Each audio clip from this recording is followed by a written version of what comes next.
Hello, everybody. It's good to be here. A week ago, I underwent double bypass open heart surgery, and here I am at home, and I'm blessed to be home recuperating now with my little pillow that I have to hug to make sure I keep pressure on my sternum as it heals. But I wanted to take some time to say thank you for all the people that have reached out through private messages. um, they've sent us their thoughts and their prayers, and I'm so grateful for that, for you guys, for supporting our family. So very grateful for just the outpouring of support.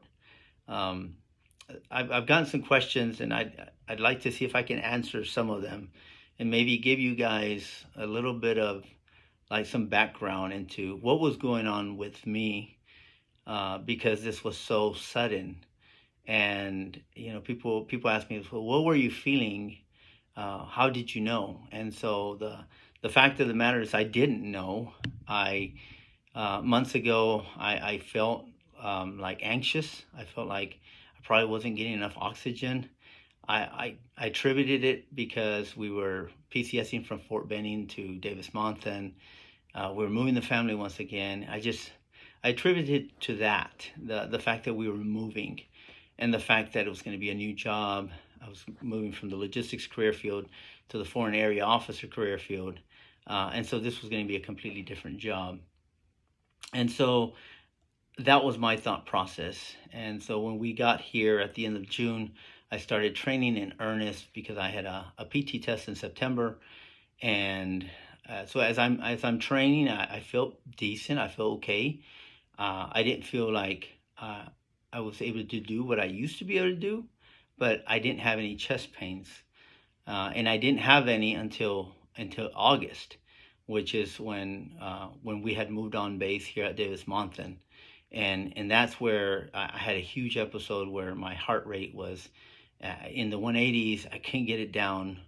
I was trying to control my breathing. I was trying to think positively, trying to just pray and calm down. And it took for a long time. And initially, I thought, well, maybe it's just anxiety, right? Maybe it's just the new job. I'm having to learn everything. It's different, and I thought maybe that's what it was. The fact that we had just moved on base, and I said, well, we'll go at it tomorrow. We'll go push, And the following day, I couldn't even run a block, and and then I said, well, maybe it's because I'm still anxious because of yesterday. What happened? It was very scary. So that happened for a few days as I tried to overcome that, thinking it was just simply some panic situation, some anxiety situation. Ultimately, I was forced to confront the reality. That's like, this can't be right. This just feels so bad every single time. I feel this terrible feeling in my chest. I become very anxious. I get close to having like a panic attack. And so I reached out to my PCM, my primary care manager, on base. I explained the symptoms. I said, this is what I'm feeling. I had COVID back in January of 21. Maybe I have an enlarged heart. Maybe I have lung issues. And so she put me on what she termed was a dead man walking profile, which meant that I didn't have to continue to train for my September PT test until I got everything checked out. Progressively, the first thing that they checked out was the lungs. They did a full scan, X-ray, and they're like, "Your lungs are fine. It's not COVID related. That's not an issue." And then they did an EKG, and that came out normal. Due to scheduling, it took weeks to get the other test scheduled. An echo, basically, which is an ultrasound of the heart to see if it's enlarged, if the valves are pushing the blood accurately or adequately, and a stress test on a thread mill. That one did show a little dip within the EKG that the doctor was like, well, I'm not sure about this. Other than that, he said, the cardiologist, he said, it seems like you have a normal 45-year-old heart.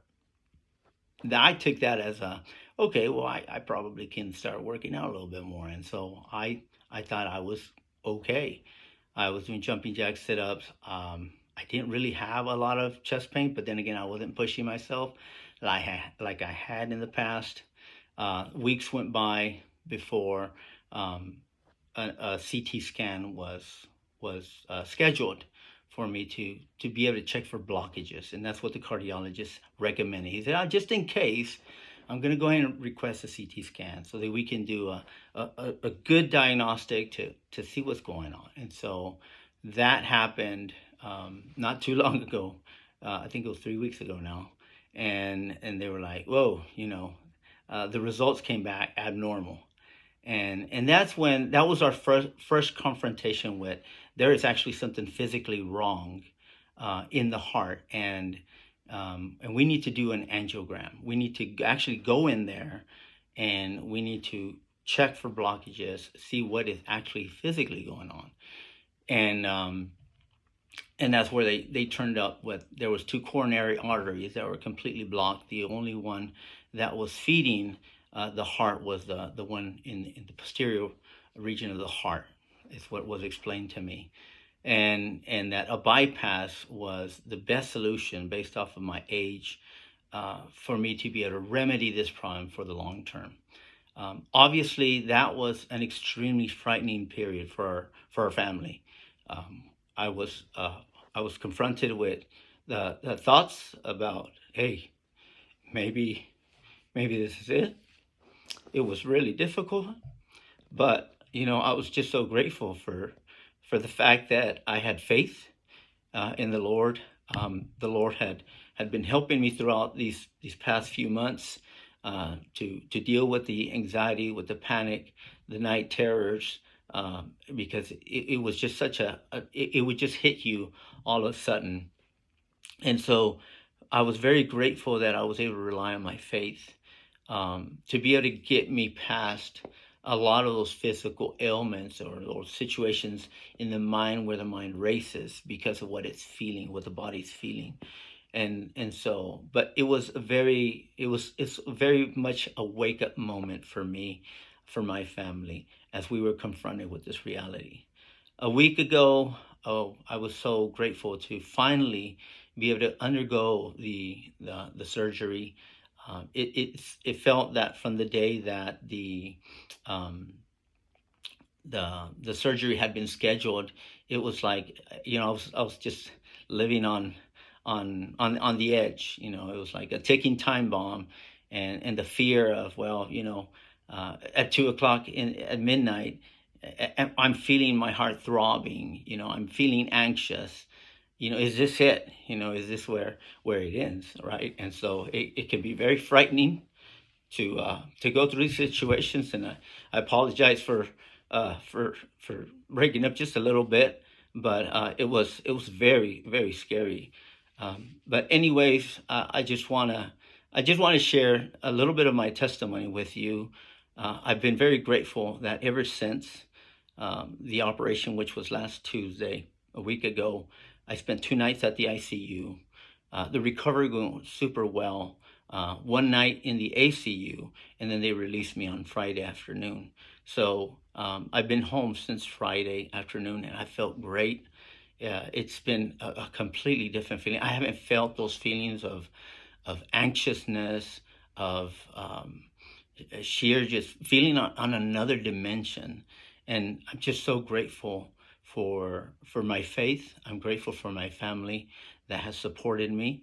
I'm grateful for all the messages that people have sent to my wife, to myself. Guys, we really appreciate it. You guys have made this a lot easier to be able to deal with, and it's not an easy thing. It's a valley. It's one of those valleys that if you read the Word of the Lord, if you read the Bible, there are valleys right in our lives, but we can get through them, and we can get through them together.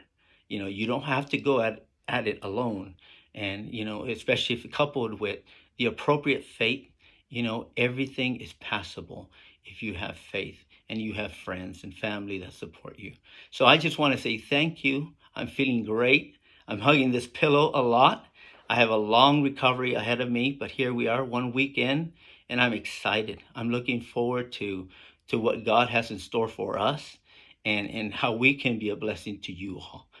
God bless you guys. God bless you. I love you. Thank you.